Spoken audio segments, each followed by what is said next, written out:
Hill Trinamool कांग्रेसको आज खरसाङमा rally प्रदर्शन सम्पन्न भएको छ। टुरिस्ट लजदेखि सुरु गरिएको उक्त र्याली खरसाङ बजारमा आएर पथसभामा परिणत भयो भने उक्त सभामा हिल तृणमूल कांग्रेस दार्जिलिङ जिल्ला अध्यक्ष एलबी राई साथै राज्यसभा सांसद शान्ता छेत्रीको पनि मुख्य उपस्थिति रहेको थियो। यो जनसभा त होइन, जुन चाहिँ पथसभा थियो र पथसभालाई पनि एउटा विधिपूर्वक विसर्जन गर्नुपर्ने र कुनै पनि पूजाआजा गरेपछि त्यसलाई विसर्जन गर्नुपर्ने र आज हाम्रो जुन चाहिँ पथसभा राखिएको थियो, यो पथसभा राखिनुको तात्पर्य चाहिँ के थियो भनेदेखि अघि यहाँनिर उहाँ भाइले भन्नुहुँदै थियो तपाईँहरू कम्पिटिटरको रूपमा उत्रेको भनेर। तर हामी पहाडमा कुनै राजनीतिक पार्टीको कम्पिटिटरको रूपमा उत्रेको होइन। म त देख्छु पहाडमा टिएमसी पार्टीको कम्पिटिटरै छैन, हामी एक्लै हो जस्तो लाग्छ। योपालिको ग्राउन्डमा हामी एक्लै हो, हामी नै गोली खेल्छौँ, हामी नै गोल लगाउँछौँ। त्यस कारणले पहाडको कम्पिटिटर छ जस्तो लाग्दैन। र अघि यहाँनिर हाम्रो शान्ता दिदी, यहाँ हाम्रो ट्रेड युनियनको प्रेसिडेन्ट अध्यक्ष र गोविन्द भाइले तपाईँलाई विशेष गरी भनिहाल्नुभयो हाम्रो पहाडमा हामीले के काम कुरोहरू गरेका छौँ। र विशेष गरी अघि यहाँनिर हाम्रो ट्रेड युनियनको अध्यक्षले भन्नुहुँदै थियो झोडा नाला बनाउनु मात्र विकास होइन भनेर। सत्य कुरो, झोडा नाला एउटा हाम्रो आवश्यक हो, त्यसलाई हामीले कुनै पनि गभर्मेन्ट आउँदाखेरि गर्नु करै लाग्छ, त्यसलाई गरेकै हुन्छ। र यसमा अघि शान्ता दिदीले पनि कम्पेरिजन गर्दै थियो, भारत स्वतन्त्र भएको पश्चात पहाडमा विभिन्न राजनीतिक पार्टीहरूले राज गरे र राज गरेको बापत के गर्यो र ममता दिदीको गभर्मेन्ट टिएमसी गभर्मेन्ट आएर के गर्यो भन्ने कुरो तपाईँलाई विस्तार रूपमा जानकारीहरू गराइसक्नुभयो। र जुन चाहिँ अहिले प्रत्येक गाउँ बस्ती ब्लकमा घर दैलो अभियान चल्दैछ र हाम्रो सरकारले के गर्दैछ त्यो विषयमा तपाईँहरूलाई विस्तार रूपमा मलाई भन्दा ज्यादा तपाईँहरूलाई थाहा भएको कुरो हो। र आरिफ भाइले भनिहाल्नुभयो हामीले पहाडको लागि के पर्जापट्टाको कुरोहरू त हामीले गर्दै नै छौँ, यहाँनिर पर्जापट्टाहरू हुनुपर्छ भनेर हामीले राज्य सरकारसँग पेश गरिसकेका छौँ। र आज दिल्लीमा 11 जनजातिको कुरो र यहाँनिर हाम्रो विपक्षी भन्दाखेरि यहाँनिर बिजेपी पार्टीले 11 जनजातिको कुरो गर्छ र 11 जनजाति त कुरो त बङ्गाल सरकारले 2011 मै पारित गरेर पठाइसकेको संसदमा हाम्रो शान्ता दिदीले यो कुरो लिएर बोलिसकेको छ। र उहाँले बोलिदिनु भएकोमा हामी सम्पूर्ण पहाडवासीको तर्फबाट उहाँलाई धन्यवाद पनि टक्राउन चाहन्छु।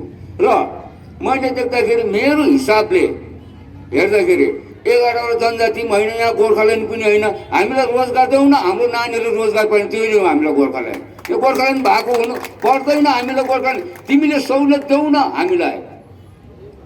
र अस्ति मैले भने हाम्रो जुन चाहिँ कर्मचारी सङ्गठन थियो, कर्मचारी सङ्गठनको भाइहरूलाई भनिसकेको छु, उहाँहरूको हामीले आदि उदि मुद्दाहरू लगेर गएका छौँ। र कर्मचारीको मुद्दा उठाउँदै आज मैले भन्नु कर लाग्यो, किनभने यो एलिगेसन हामीलाई आयो। कर्मचारी मुद्दा उठाउँदै उहाँहरूसँग डाइजेन्स आइस भएको केस भएको कुनै रहेछ 65-70 जना, त्यो केसको लागि पनि हामीले उठाइदिएको छौँ। सायद हामीले प्रेस मिडिया गर्दाखेरि हामीले त्यो गल्ती गऱ्यौँ होला। र आज म उहाँहरूलाई आश्वासन दिन चाहन्छु, आगामी आउने हप्तामा कर्मचारीको विषय लिएर र पहाडको समस्या लिएर र कतिवटा हाम्रो दार्जिलिङ नगरपालिकाको समस्या छ, त्यो समस्या सम्पूर्ण पहाडको समस्याहरू यहाँनिर हिजो अस्ति हाम्रो फरेस्ट गार्डहरूमा इन्टरभ्यू भएको थियो र सिभिकको भाइ बहिनीहरूको भएको छ। र अहिले हामी यहाँनिर आउँदैछ आगामी आउने दिनमा यो गोर्खा फौजको गोर्खा पल्टनको जुन चाहिँ यो सबै समस्याहरू लिएर आउने दिनमा आगामी आउने हप्तामा शान्ता दिदी र म गएको हुन्छौँ कलकत्तामा। र पहाडको समस्याहरू के छ यो विषयहरू हामीहरू अवश्य नै राखेको हुन्छौँ। र यहाँनिर त होइन, सम्पूर्ण बङ्गालमा हामीलाई टिएमसी पार्टीलाई टिएमसीको गुन्डाहरू टिएमसीले ढुङ्गा हान्छ के भनेर हामीलाई एलिगेसन लगाउँदैछ। यो सब गर्नुको कारण चाहिँ बिजेपी गभर्मेन्टले नै बिजेपीले नै यहाँ बङ्गालमा राजनीति गर्नुलाई गरिरहेको छ। तर तिमीले तल गरेको छौ, यो चाहिँ पहाडमा भुलेर पनि योपालि बिजेपी गरेर यहाँनिर गर्नु हुँदैन। र किन भनेदेखि हामीले हेरौँ 15 सालसम्म तिमीले पहाडलाई हामीले बिजेपीलाई भोट दिएर संसद बनाएर पठाएको छौँ र योपालि यदि बिजेपीलाई पहाडमा कुनै पनि राजनीतिक पार्टीले समर्थन गर्छ भन्ने यो एलबिराको चुनौती तिमीले यो पहाडमा एउटा झन्डा लगाउनु भन्दा अगाडि तिमीले पहिलाको लोकसभामा के भनेको थियो त्यो मेनिफेस्टो पुरा गरेको हुनुपर्छ त मात्र तिमीले पहाडमा झन्डा लगाउने अधिकार छ। होइन भने हामी एउटा पनि झन्डा लगाउनु दिँदैनौँ र यहाँ कुनै पनि राजनीतिक पार्टीले बिजेपीसँग तालमेल गर्नु हुँदैन, पहाडसँग खेलवाड गर्नु हुँदैन। तिमीहरूले खेलवाड गरिसकेको छौ, अब उसो हामी पहाडमा खेलवाड गर्न दिँदैनौँ। यो हिलटेन्सी अध्यक्षको हैसियतमा तिमीलाई चुनौती होइन, तिमीलाई सुझाव हो। यदि पहाडको छोरा हो तिमी, पहाडको हित चाहन्छौ भनेदेखि तिमीले आज अन्य जुन चाहिँ राजनीतिक पार्टीलाई समर्थन गर्दैछ त्यसले तिमीले समर्थन गरेको हुनुपर्छ। तिम्रो लागि ढोका खुला छ र तिम्रो लागि पनि सरकारसँग बातचित गरेर तिमीलाई कहाँ राख्नुपर्ने त्यो जग्गा राख्ने काम हाम्रो जिम्मेवारी हो। हामी राखेको हुन्छौँ, तिमीहरू सुर्ताउनु पर्दैन। तिमीहरूलाई हामी हेर्ने कुरामा आउँदैन, केही गर्ने कुरामा आउँदैन। अरू पार्टी जस्तो त्यो यो पार्टीको हो हाम्रो पार्टीमा आइज पनि भन्दैनौ न, ठिक छ। तिमी तिम्रो झन्डामा राजनीति गर, तर पहाडको हितको लागि तिमीले राजनीति गरेको हुनुपर्छ। बिजेपीको हितको लागि राजनीति गरेको हुनुहुँदैन। तिमीले बिजेपीको हितको लागि राजनीति गर्यो। खोइ राजनीतिस्त आज यहाँ खोइ मोदीले भनेको थियो त गोर्खाको सपना मेरो सपना, खोइ सपना यदि तिमीले यदि कमलको फुल गाड्छौ भने गोर्खाको सपनालाई पुरा गरेर आएको हुनुपर्छ। होइन भने तिमी यहाँ यो सुकुना दिउँ बचाउनु दिँदैनौँ हामी, आउँदैन पनि, तिम्रो अधिकार छैन। र तपाईँहरूलाई म आजको पथसभामा हाम्रो निमन्त्रणा स्वीकार गरेर खरसाङको सम्पूर्ण एसेम्ब्लीबाट गाउँ बस्तीबाट आइदिनु भएको छ सबैलाई आजको सभामा आइदिनु भएकोमा म हिल टिएमसी अध्यक्षको हैसियतमा तपाईँहरूलाई सबैलाई धन्यवाद दिँदै आजको सभा पनि यहीँ बर्खास्त भएको घोषणा गर्छु। आज हाम्रो जुन चाहिँ र्याली हामीले आज निकालेका थियौँ टुरिस्ट लजदेखिको अभाग्यवश गाडीको ट्राफिकले गर्दाखेरि यो जुन चाहिँ मेन हिलकाट रोडमा हामी आउन सकेनौँ र वर्धमान रोडबाट आएर यो आजको यो र्यालीलाई समापन गरेको एउटा सभा मात्रै हो, यो जनसभा होइन। र आज हाम्रो खरसाङको मोटर स्ट्यान्डमा समापन भइरहेको यो र्यालीको समापन सभाका हाम्रा दार्जिलिङ डिस्ट्रिक्ट हिल टिएमसीका अध्यक्ष साथै मिरिक नगरपालिकाका चेयरम्यान श्रद्धेय एलबी राईज्यू, खरसाङ एसेम्ब्ली कन्स्टिट्युएन्सीका इन्चार्ज बहिनी निङमा भोटिया, खरसाङ सब डिभिजनका प्रेसिडेन्ट हाम्रा आरिफ भाइ, block 1 Kurseong block, RR block अनि सुखिया ब्लकबाट आउनुभएका हाम्रा प्रेसिडेन्ट साथै विभिन्न अहोदामा रहनुभएका प्रतिनिधिगण अनि हाम्रा ट्रेड युनियनका अध्यक्ष श्रद्धेय दाइ दीपक प्रधानज्यू, युथका आरआर ब्लकका प्रेसिडेन्ट साथै खरसाङ समष्टि साथसाथै खरसाङ सब डिभिजनका युथका प्रेसिडेन्ट, महिलाका प्रतिनिधिगण, सबै नेतृत्ववृन्द सबैलाई सम्बोधनमा राख्दै अनि विभिन्न इलाका हाम्रो खरसाङ कन्स्टिट्युएन्सीमा पर्ने विभिन्न भेगबाट आउनुभएका मेरा टिएमसी पार्टीका सिपाही नै भन्छु, म पनि पार्टीको एउटा सिपाही नै हो र सबैलाई सम्बोधनमा राख्दै साथै सोसियल मिडिया अनि प्रेस मिडिया इलेक्ट्रोनिक मिडियाबाट आउनुभएका मेरा भाइहरू सबैलाई सम्बोधनमा राख्दै आजको यस सभामा हाम्रो यो खरसाङमा जतिले पनि सुन्नु भइरहेको छ सबै हाम्रा सम्प्रदायका दाजुभाइ दिदीबहिनीहरूलाई सबैलाई मेरो आन्तरिक हृदयबाट गोर्खे अभिनन्दन टक्राउन चाहन्छु। र विशेष गरेर हाम्रो हाई कमान्डबाट जुन चाहिँ निर्देशन भएको थियो आजको र्याली पथ र्याली, यो र्याली खरसाङ, दार्जिलिङ, कालिम्पोङ विभिन्न पश्चिम बङ्गालको प्रत्येक डिस्ट्रिक्ट, प्रत्येक टाउन, प्रत्येक ब्लकमा नै यो र्याली आज सम्पन्न भइरहेको छ। र यसरी हाम्रो हिलमा पनि तपाईहरू सबैजना आएर विभिन्न जग्गाबाट आउनु भएर यो र्यालीलाई सक्सेस गराउनु भएकोमा म सम्पूर्ण हाम्रा टिएमसी परिवारका हाम्रा नेतृत्ववृन्द अनि तपाईँहरू सबैलाई चियाबारीबाट आउनुभएको छ, गाउँबाट आउनुभएको छ, टाउन इलाकाबाट आउनुभएको छ, सबैलाई नै म आन्तरिक हृदयबाट मुरी धन्यवाद टक्राउन चाहन्छु। साथसाथै हाम्री नेत्री ममता ब्यानर्जीको तर्फबाट पनि तपाईँहरूलाई धेरै धन्यवाद दिन चाहन्छु। र म यहाँ आज भाषण दिन आएको होइन, त तपाईँहरूलाई थाहा भएकै कुरा हो, हामीले हाम्रो पहाडमा जब 2011 मा नयाँ सरकार आयो, टिएमसी को सरकार आयो, हाम्री नेत्री ममता ब्यानर्जीले जुन जबदेखि नै उहाँ मुख्यमन्त्री बनिन् तबदेखि नै हाम्रो पहाडमा वर्षमा 2 चोटि 3 चोटि आएर हाम्रो पहाडवासीलाई माया गरेको मैले देखेँ। हो, म 15 वर्ष एमएलए थिएँ, 96 देखिको 2011 सम्म। बङ्गालमा त्यति बेला लेफ्ट फ्रन्ट गभर्मेन्ट थियो, मैले लेफ्ट फ्रन्टको सरकार पनि देखेँ अनि नयाँ सरकार तृणमूलको सरकार पनि देखेँ र मैले धेरै अन्तर पाएँ। म 15 वर्षको एमएलएमा बङ्गालको कुनै पनि मुख्यमन्त्री पहाडमा आएर मानिसहरूको सुख दुःख मानिसहरूको लागि केही पनि काम गरेको थिएन भने 2011 मा राज्यकी मुख्यमन्त्री आएर हाम्रो पहाडलाई धेरै कुराहरू दिएको छ, धेरै कुरा दिएको छ। जसको उदाहरण आज हेर्नुहोस्, हाम्रो खरसाङमा माथि डाविल स्कुललाई एउटा एडुकेसन हब बनाइदिनु भएको छ, प्रेसिडेन्सी कलेज बनाइदिनु भएको छ, मोटामोटी यो कम्प्लिट हुन भइसकेको छ, हस्टेल बनिसकेको छ, स्टाफ क्वार्टर्स बनिसकेको छ अनि कलेज बिल्डिङ पनि प्राय सिद्धिन आँटेको छ। त्यस्तै प्रकारले आज हेर्नुहोस्, भारत स्वाधीन भए पश्चात हाम्रो पहाडमा एउटै मात्र पोलिटेक्निक कलेज थियो, खरसाङमा पोलिटेक्निक कलेज थियो, एउटै मात्रै आइटिआई इन्स्टिच्युट थियो टुङमा भने उहाँको सरकार हाम्रो सरकार आए पश्चात आज हेर्नुहोस् त कालिम्पोङमा पोलिटेक्निक कलेज उहाँले दिनुभएको छ, गभर्मेन्ट कलेज पेदोङमा गोरुबथानमा उहाँले दिनुभएको छ, त्यस्तै गरेर आइटिआई मिरिकमा बनेको छ, गोरुबथानमा बनेको छ, कालिम्पोङमा बनेको छ र यसले गर्दाखेरि हामीलाई धेरै नै कुरा दिएको छ। यहाँ चाहिँ दिएको कुराहरू म भन्न चाहन्न, तपाईलाई थाहै छ।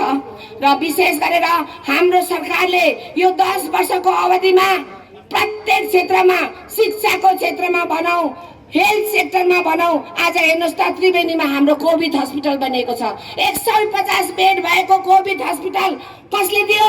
ममता ब्यानर्जीले दिएको छ। आज हाम्रो त्यहाँ गएर जतिलाई पनि पोजिटिभ हुन्छ उनीहरूले निःशुल्क रूपमा उनीहरूले ट्रिटमेन्ट त्यहाँ भइरहेको पाउँछौँ हामीले। आज आज हेर्नुहोस् स्वास्थ्य साथी पहिला नै हाम्रा राज्यकी मुख्यमन्त्रीले आशा कर्मीलाई वा पुलिस विभागलाई अनि जति पनि पे ब्यान्डकोहरू छ उनीहरूलाई पनि दिने घोषणा गरिसक्नु भएको थियो भने अबको यसपालि उहाँले प्रत्येक परिवारको एकजना नारी आमालाई स्वास्थ्य साथी दिएर 5 लाख वर्षको 5 लाख त्यो घरको परिवारले स्वास्थ्य आफ्नो चिकित्सा गर्न सक्ने उहाँले एउटा ठुलो हामीलाई सहुलियत उहाँले दिनुभएको छ। आज सरकारले हेर्नुहोस् अस्ति 1 डिसेम्बरदेखिको 2 महिनाको लागि दैलोमा सरकारको कार्यक्रम उहाँले गरिरहनु भएको छ। मैले कालिम्पोङमा पनि धेरै म्युनिसिपालिटीतिर पनि मैले भिजिट गरेँ, ग्राम पञ्चायत लेभलमा पनि भइरहेको छ, खरसाङमा पनि नगरपालिकाको विभिन्न वार्डहरूमा भइरहेको छ त्यो सेवा प्रदान। खालि स्वास्थ्य साथी मात्रै नभएर अरू पनि कतिपय जो सिड्युल ट्राइब सिड्युल कास्टहरूले सर्टिफिकेट पाएको छैन उनीहरूले त्यो पनि पाउन सक्छ, त्यही नै गएर त्यही क्याम्पमा गएर नै उहाँहरूले उपलब्ध गराउन सक्छ। त्यस्तै प्रकारले जसको रासन कार्ड छैन उनीहरूको त्यहाँनिर रासन कार्डको लागि पनि त्यहाँनिर टेबल राखेको छ र तपाईँहरूलाई प्रत्येक विभागहरू त्यहाँनिर राखिदिएको छ र तपाईँहरू गएर त्यही नै गएर नै तपाईँले स्पटमा नै गएर नै आफ्नो कामहरू बनाउन सक्नुहुनेछ। र यस्तो प्रकारको सरकार दैलोमा सरकार भन्ने जुन कार्यक्रम छ यो 2 महिनासम्म चालु हुन्छ। यसको तपाईँहरूले विशेष तपाईँहरू जय गोर्खा। र आज यो खरसाङको पुण्यभूमिमा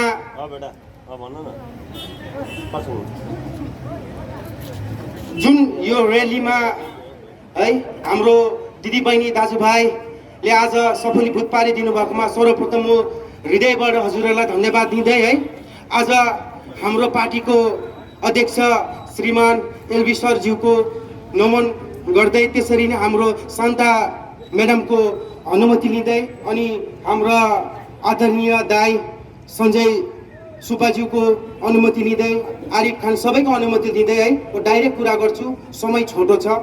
म एउटा मेसेज चाहिँ हजुरहरूलाई दिन चाहन्छु। त्यो मेसेज चाहिँ के हो भने मलाई लागेको सायद त्यो मेसेजले के हुन्छ म जान्दिनँ है। यो मेरो सोच मात्र हो, मेरो विचार हो, यो दार्जिलिङको विचार त होइन। मेरो सोच के छ भने चाहिँ आज दार्जिलिङ पहाडमा सबै पार्टीको स्ट्राटेजी फेल भएको छ, रणनीति फेल भएको छ।